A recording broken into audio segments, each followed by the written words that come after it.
ಒಬ್ಬ ಒಬ್ಬ ಹುಚ್ಚನಂಗ್ ಬರ್ತಾನೆ. ಹ್ಮ್ ಹಂಗ ಆಗುದ್ ಬೇಡ, ಗಡ್ಡ ಗಿಡ್ಡ ಎಲ್ಲ ಬಿಟ್ಕೊಂಡು ಅಂತ. ಅದೇ ಚೆಲುವಿನ ಚಿತ್ತರ ಗಣೇಶ್ ತರ ಆಗೋದ್ ಬೇಡ.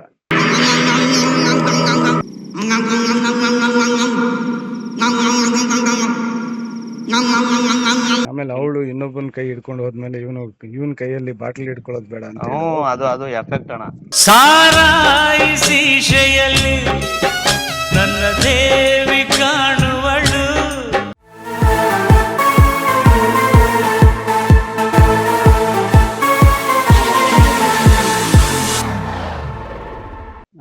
ಹಲೋ ಸೂರ್ಯಣ್ಣರ ಮಾತಾಡೋದು. ಅಣ್ಣಾರ ಒಳ್ಳೆ ಇದು ಚೆನ್ನಾಗಿ ಇದನ್ನ ಚಾನಲ್ ಚೆನ್ನಾಗಿ ಇದ್ ಮಾಡ್ತಾ ಇದ್ದೀರಾ. ಖುಷಿ ಆಯ್ತು ಅಣ್ಣ. ಅದಕ್ಕೆ ಅಣ್ಣ ಒಂದು ಖುಷಿ ಆಯ್ತು, ಅದಕ್ಕೆ ನಿಮ್ಗೆ ಇದ್ ಮಾಡಕ್ ಫೋನ್ ಮಾಡಿದೆ ಅಣ್ಣ. ಚಾನಲ್ ಹಿಂಗೆ ಬೆಳಿಲಿ ಅಣ್ಣ, ಯಾಕಂದ್ರೆ ಹುಡುಗರು ಪರಿಸ್ಥಿತಿ ನೀವು ಎಲ್ಲಾರು ಶೇರ್ ಮಾಡಿ, ನಾವು ಫ್ರೆಂಡ್ ಸರ್ಕಲ್ ಎಲ್ಲ ಹೇಳಿ ಇದನ್ನ ಯೂಟ್ಯೂಬ್ ಅಲ್ಲಿ ಸಬ್ಸ್ಕ್ರೈಬ್ ಮಾಡ್ರಪ್ಪ, ಬೆಳಿಲಿ ಅಂತ ಬೆಳೆಸಿ. ಇದೆಲ್ಲ ನಿಮ್ಗಳ ಕೈಯಲ್ಲಿ ಇರೋದು, ನನ್ ಕೈಯಲ್ಲಿ ಏನಿಲ್ಲ. ನಾನು ಮಾಡೋ ಕೆಲಸ ಮಾಡ್ತಾ ಇದ್ದೀನಿ, ಬೆಳೆಸೋದೆಲ್ಲ ನಿಮ್ ಕೈಯಲ್ಲಿ ಇರೋದು. ನೋವು ಪಟ್ಟವ್ರು ಎಷ್ಟ್ ಜನ ಅವ್ರೆ ಅನ್ನೋದೆಲ್ಲ ಗೊತ್ತಾಯ್ತು. ಹುಚ್ಚರಾಗಿರೋದೆಲ್ಲ ಬರೀ ಹುಡುಗಿರು ಯಾರು ಆಗಿಲ್ಲ. ಚೆನ್ನಾಗಿ ಹಿಂಗೆ ಬೆಳೆದ್ರೆ ಒಳ್ಳೆ ಅನುಕೂಲ ಆಗುತ್ತಣ್ಣ. ಒಳ್ಳೆ ನ್ಯಾಯ ಸಿಕ್ಕಿದ್ರೆ ಸಾಕು ಕೋರ್ಟ್ಗಳಲ್ಲಿ. ಬರೀ ಫೇಕ್ ನ್ಯಾಯಗಳೇ ನಡೀತಾವೆ, ಬೇಜಾರ್ ನೋಡಕ್ಕೆ ಅವೆಲ್ಲ. ನಾವು ಒಬ್ಬ ಹಳ್ಳಿ ಹುಡುಗ ಆಗಿ ನೋಡ್ತಾ ಇದ್ದೆ, ಖುಷಿ ಆಯ್ತಣ್ಣ ನೋಡಿ ನಿಮ್ನ. ಯಾವ ಹಳ್ಳಿಗೆ ತಲುಪಿದೆ ಇದು? ನಾವು ತಿಪ್ಪೂರು, ಈ ಕಡೆ ಸಂತೆಕೋಡಳ್ಳಿ ತಿಪ್ಪೂರು ಅಣ್ಣ.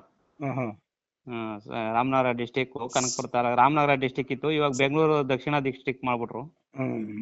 ಸಂತೆಕೋಡಳ್ಳಿ ಗೊತ್ತು ನಿಮ್ಗೆ? ಸಂತೆಕೋಡಳ್ಳಿ ತವಣ ತಿಪ್ಪೂರು ಅಂತ. ಖುಷಿ ಆಯ್ತಣ್ಣ, ಈ ತರ ಒಂದು ನ್ಯಾಯಗಳು ಕ್ಲೀನ್ ಆಗಿ ಸಿಕ್ಕಿದ್ರೆ ಯಾವ್ದು ಇರಲ್ತಣ್ಣ. ಈ ಹುಡುಗರೆಲ್ಲ ಊರಲ್ಲಿ ಹುಡುಗರೆಲ್ಲ ಓಡಾಗ್ ಲವ್ ಮಾಡತ್ ಮದ್ವೆ ಆಯ್ತವ್ರೆ, ನಾಳೆ ದಿನ ಅದು ಹೆಚ್ಚು ಕಮ್ಮಿ ಆದಾಗ ಈ ತರ ಬತ್ತೈತೆ. ಈಗ ನೀವೆಲ್ಲ ಏನ್ ಮಾಡ್ತೀರಾ ಅಂದ್ರೆ, ನಾನು ಇದನ್ನ ಟೆಲಿಕಾಸ್ಟ್ ಮಾಡ್ತಿರ್ಬೇಕಾದ್ರೆ ಖುಷಿ ನನಗೆ. ನಾನು ಹೇಳೋದೇನಂದ್ರೆ ನಿಮ್ಗೆಲ್ಲ, ನೀವೆಲ್ಲ ಬೆಳಿಗ್ಗೆ ಎದ್ದಿ ಹಳ್ಳಿ ಕಡೆ ಎಲ್ಲ ಹುಡುಗರೆಲ್ಲ ಹೋಗ್ತೀರಾ ಸೇರ್ಕೊಂಡು. ಹೌದಣ್ಣ. ಬೆಳಗ್ಗೆ ಹೊತ್ತಲ್ಲಿ ಏನೋ ಕೆರೆ ಕಡೆ ಹೋಗಕ್ ಸೇರ್ತೀರಾ, ರಾತ್ರಿ ಹೊತ್ತಲ್ಲಿ ಏನೋ ಪೋಟ್ಕೊಳಕ್ ಸೇರ್ತೀರಾ. ನೀನಿಲ್ಲ ಅಂದ್ರೂ ಬೇರೆಯವ್ರು ಇರ್ತಾರೆ, ಬೇರೆಯವ್ರು ಇದಾರೆ. ನಾನೊಬ್ಬ ಪೂಜಾರಪ್ಪ ಆಗಿ. ಪೂಜಾರಪ್ಪನ ಓಕೆ, ಕ್ಷಮೆ ಇರ್ಲಿ. ಅಟ್ಲೀಸ್ಟ್ ಫ್ರೆಂಡ್ಸ್ ಎಲ್ಲ ಸೇರ್ತಿರಲ್ಲ ಹಳ್ಳಿ ಕಟ್ಟೆ, ಒಂದು ಜಗತಿ ಮೇಲೆ ಕೂತ್ಕೊಂತೀವಿ ಮಾತಾಡ್ಕೊಳ್ಳೆ. ಆ ಟೈಮಲ್ಲಿ ಎಲ್ಲ ಮಾತಾಡಿ ಹೇಳಿ, ಏನಪ್ಪ ಹಿಂಗಿದೆ, ಇದನ್ನ ಬೆಳೆಸೋಣ ಅನ್ಬಿಟ್ಟು.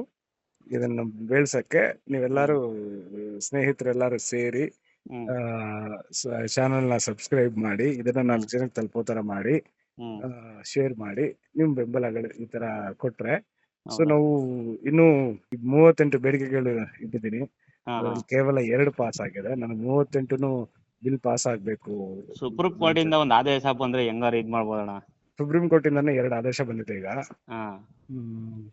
ನಾವು ಧ್ವನಿ ಎತ್ತಿದ್ಮೇಲೆ. ನಾವು ನಾನು ಚಾನೆಲ್ ನ ದಿನ ನೋಡ್ತಾ ಇರ್ತೀನಿ, ನನಗೂ ಯಾಕೋ ಇಷ್ಟ ಆಯ್ತು. ಅದಕ್ಕೆ ಅಣ್ಣ ನಂಬರ್ ತಗೊಂಡ್ ಫೋನ್ ಮಾಡ್ದೆ ಹಂಗೆ. ಸರಿಪ್ಪ, ಅದನ್ನ ಮಾಡಿ ಎಲ್ಲಾರು, ಹುಡುಗರೆಲ್ಲ ಯುವಕರೆಲ್ಲಾರು ಮಾಡಿ. ಎಲ್ಲ ಗಂಡಸರು ಕೇಳ್ತೀನಿ ಅಣ್ಣ, ನಮ್ಮ ಹುಡುಗರನ್ನೆಲ್ಲ ಕೂತ್ಕೋತಾರೆ, ಕೇಳ್ತೀನಿ. ಇದನ್ನ ಚಾನೆಲ್ ನ ಇದ್ ಮಾಡೋಣ. ಹುಡುಗರು ಒಂದ್ ನ್ಯಾಯ ಐತೆ ಕಣ್ರು, ಅದೆಷ್ಟ್ ನೋಡ್ಕೊಳ್ಳಿ. ನೀವು ಒಂದ್ ಹುಡುಗ ಆಗಿ ಒಂದ್ ಹುಡುಗಿ ಏನೇನ್ ಮಾಡ್ಬೋದು. ಈಗೆಲ್ಲ ಕೋರ್ಟ್ ಅಂತ ಆದೇಶ ಬಂದು ಎಲ್ಲಾ ಹುಡುಗಿರ್ ಕಡೆ ಸಪೋರ್ಟ್ ಕೊಟ್ಟು ಇದಂಗ ಆಗೋಯ್ತು. ಅದೆಲ್ಲ ಬದಲಾಗ್ಬೇಕಂತ ತಾನೇ ನಾನು ಇದ್ದೀನಿ. ಇಬ್ರಿಗೂ ಸಮಾನವಾದ ಹಕ್ಕಿದ್ರೆ ಏನೋ ಒಂಥರ ಅಣ್ಣ. ಈಗ ಹಕ್ಕು ಜಾಸ್ತಿ ಹುಡುಗಿಗೆ ಆಗೋಯ್ತು, ಹುಡುಗರಿಗಿಲ್ಲ. ಅದೇ ಇವಾಗ ಇಲ್ಲಿ ಟರ್ನಿಂಗ್ ಪಾಯಿಂಟ್ ಆಯ್ತಾ ಇರೋದು. ಹುಡುಗಿರ್ ಏನ್ ಮಾಡಿದ್ರು, ಅವ್ನ ಇಲ್ದಾರು ನಾನ್ ಬೆಳಿತೀನಿ ಅನ್ನುವಂತ ಛಲ ತಗೊಂಡ್ರು. ಅದೇನಾಯ್ತು, ಬೇರೆ ತರ ಬೆಳೆಕೊಂಡೈತೆ ಅದು. ಒಬ್ರೇ ಯಾರೇ ಆಗ್ಲಿ ಅಣ್ಣ, ಒಂದ್ ಅಪ್ಪ ಅಮ್ಮ ಆಗ್ಲಿ ಜೊತೆಲಿದ್ರೇನೆ ಚಂದ. ಒಂದ್ ಹೆಂಡತಿ ಗಂಡ ಆದ್ರೂ ಜೊತೆಲಿದ್ರೆ ಚಂದ. ಅದೇನಾಗುತ್ತೆ, ಈ ನೀನ್ ಇಲ್ದಾರ ನಾನ್ ಬೆಳಿತೀನಿ ಅಂದ್ಬಿಟ್ಟು ಒಂದ್ ಹುಡ್ಗನ್ ಸಪೋರ್ಟ್ ಬೇಕೇ ಬೇಕು. ಒಂದ್ ಹುಡುಗಿ ಹೋಗ್ಬೇಕಾದ್ರಣ್ಣ, ಒಂದ್ ಹುಡ್ಗ ಸಪೋರ್ಟ್, ಒಂದ್ ಹುಡುಗಿ ಇಲ್ಲ ಅಂದ್ರೆ ಅವನು ಕುಡುಕ, ಈ ಒಂಥರ ಜ್ಞಾನ ಕೆಟ್ಟೋಗ್ಬಿಟ್ಟು ಹುಚ್ಚ ಆಗೋದು. ಇಬ್ರು ಸಪೋರ್ಟ್, ಒಂದ್ ಕೈಯಿಂದ ಚಪ್ಪಾಳೆ ಹೊಡಿಯಕ್ ಆಲ್ತಾಡ, 2 ಕೈಯಿಂದ ಚಪ್ಪಾಳೆ ಆಯ್ತದೆ.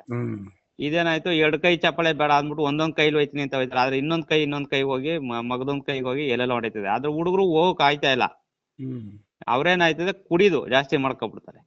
ನಮ್ ಹುಡುಗರು ಜೀವನನ ನಮ್ ಹುಡುಗರೇ ಹಾಳು ಮಾಡ್ಕೊಬಿಡ್ತಾವ್ರೆ. ಅವ್ರನ್ನೂ ಒಂದ್ ಸ್ವಲ್ಪ ಎಚ್ಚೆತ್ತಿಸ್ಬೇಕು.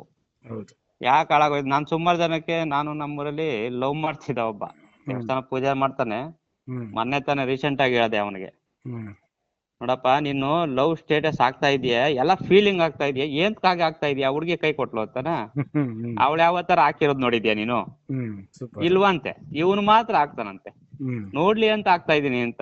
ಹ್ಮ್ ಅದಕ್ಕೆ ನಾನಂದೆ ಅಣ್ಣ, ಅವಳು ನೋಡ್ಲಿ ಅಂತ ಹಾಕ್ಬೇಡ. ನಂದು 5 ವರ್ಷ ಆಯ್ತು ನನ್ ಲವರ್ ಬಿಟ್ಟೋಗಿ. ಹ್ಮ್ ನಾನ್ ಇದುವರೆಗೂ ಒಂದ್ ಫೀಲಿಂಗ್ ಹಾಕಲ್ಲ. ನನ್ ಮಕ್ಳ ಜೊತೆ ನಾನ್ ಖುಷಿಯಾಗಿಲ್ವಾ? ಹ್ಮ್ ಹಂಗ್ ಇದ್ಬಿಡಪ್ಪ. ಯಾವ್ದೇ ಫೀಲಿಂಗ್ಸ್ ಹಂಗ್ ಹಾಕ್ಬೇಡ. ನೆಮ್ಮದಿ ಖುಷಿಯಾಗಿರು. ಇನ್ನೊಂದ್ ಜೀವನ, ನೀನ್ ಮದ್ವೆ ಆಗಲ್ಲ. ಇನ್ನೊಂದ್ ಹುಡುಗಿ ಯಾರ ಅಪ್ಪ ಅಮ್ಮ ನೋಡಿ ಮದ್ವೆ ಮಾಡ್ಕೊಡ್ತಾರೆ ಅಂತ ಹೇಳ್ತಾ ಇದೀನಿ. Super super. ಒಪ್ಕೊಂಡಿದ್ದಾನ ಅಣ್ಣ. ಓಕೆ, ಅವನ್ಗೆ ನಾನ್ ಗ್ರೇಟ್ ಅಂತ ಹೇಳಿದೆ ಅಂತ ಹೇಳ್ಬಿಡು. ಹಾ ಸರಿ ಅಣ್ಣ. ಇದನ್ನ ಕಳಿಸ್ತೀನಿ ಅವನಿಗೆ. ಸರಿಪ್ಪ. ಕೇಳಪ್ಪ, ಇಲ್ಲಿ ಸೂರ್ಯ ಅಣ್ಣ ಅವ್ರು ಮಾತಾಡ್ತಾರೆ. ಹ್ಮ್ ಕೇಳಿ ತಿಳ್ಕೊ. ಯಾವ್ದು ಇದ್ ಮಾಡ್ಕೊಳಕ್ ಹೋಗ್ಬೇಡ, ಬೇಜಾರ್ ಮಾಡ್ಕೊಳಕ್ ಹೋಗ್ಬೇಡ. ನೆಮ್ಮದಿ ಖುಷಿಯಾಗಿರು ಮಗ. ಹ್ಮ್ ಇನ್ನೊಂದ್ ಹುಡುಗಿ ನಿಮ್ಮ ಅಪ್ಪ ಅಮ್ಮ ನೋಡ್ತಾರೆ. ಲವ್ ಮಾಡ್ತಾ ಇದೀಯ ಅಷ್ಟೇ. ಇವಾಗ ಲವ್ ಎಲ್ಲ ಬಿಟ್ಟೋಗದೆ ಅದು. ಹ್ಮ್ ಅಪ್ಪ ಅಮ್ಮ ನೋಡ್ತಾರೆ, ಮದುವೆ ಮಾಡ್ತಾರೆ. ನೆಮ್ಮದಿಯಾಗಿ ಮದುವೆ ಆಗ್ಬಿಟ್ಟು ಸೆಟ್ಲ್ ಆಗಪ್ಪ ಅಂತ ಹೇಳ್ತೀನಿ. ಆಮೇಲೆ ಅವಳು ಇನ್ನೊಬ್ಬನ ಕೈ ಹಿಡ್ಕೊಂಡು ಹೋದ್ಮೇಲೆ ಇವನ್ ಕೈಯಲ್ಲಿ ಬಾಟ್ಲಿ ಹಿಡ್ಕೊಳ್ಳೋದು ಬೇಡ ಅಂತ ಹೇಳು. ಅದು ಎಫೆಕ್ಟ್ ಅಣ್ಣ. ಹ್ಮ್ ಕುಡುಕರಾಗೋದು, ಹಾಳಾಗೋಗೋದು, ಹುಚ್ಚನಾಗೋದು. ಅಯ್ಯಪ್ಪ, ನಮ್ಮೂರಲ್ಲಿ 2-3 ನೋಡಿದೀನಿ. ತೊಟ್ಕುಪೇನ ಒಬ್ಬ ಹುಚ್ಚನಂಗ್ ಬರ್ತಾನೆ. ಹ್ಮ್ ಹಂಗ ಆಗೋದ್ ಬೇಡ, ಗಡ್ಡ ಗಿಡ ಎಲ್ಲ ಬಿಟ್ಕೊಂಡು ಅಂತ. ಅದೇ ಅದೇ. ಚೆಲುವಿನ ಚಿತ್ತರ ಗಣೇಶ್ ತರ ಆಗೋದ್ ಬೇಡ. ಗಣೇಶ ತರ ಲವ ಲವ ಅನ್ಕೊಂಡು.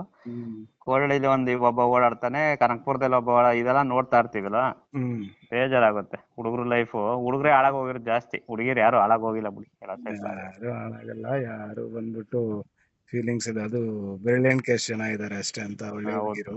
ಹೌದಣ್ಣ. ಇರ್ಲಿಪ್ಪ. ಅತಿಯಾಗಿ ಇದಾಗಿರೋರು ಇದಾಗ್ಬಿಡ್ತಾರೆ. ಅದಕ್ಕೆ ಹೇಳ್ತಾ ಇದ್ದೆ ನಾನು, ಅಡಿಕ್ಟ್ ಆಗ್ಬೇಡಿ ಜಾಸ್ತಿ.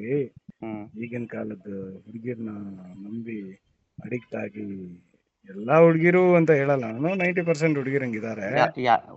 ಒಂದೊಂದ್ ಹುಡುಗಿರು ಡೇಂಜರಸ್ ಅಣ್ಣ. ಒಂದೊಂದ್ ಹುಡುಗಿರು ಪಕ್ಕ ನೆಮ್ಮದವ್ರಿಗೆ ಪ್ರಾಣ ಕೊಡ್ತಾರೆ. ಅದೊಂದು ಸಂತೋಷ. ಅದು ನಾನು ನೋಡಿದ್ದೀನಿ. ಫೇಕ್ ಹುಡುಗಿರು ಇದಾರೆ, ಒರಿಜಿನಲ್ ಹುಡುಗಿರು ಇದಾರೆ ಅಣ್ಣ.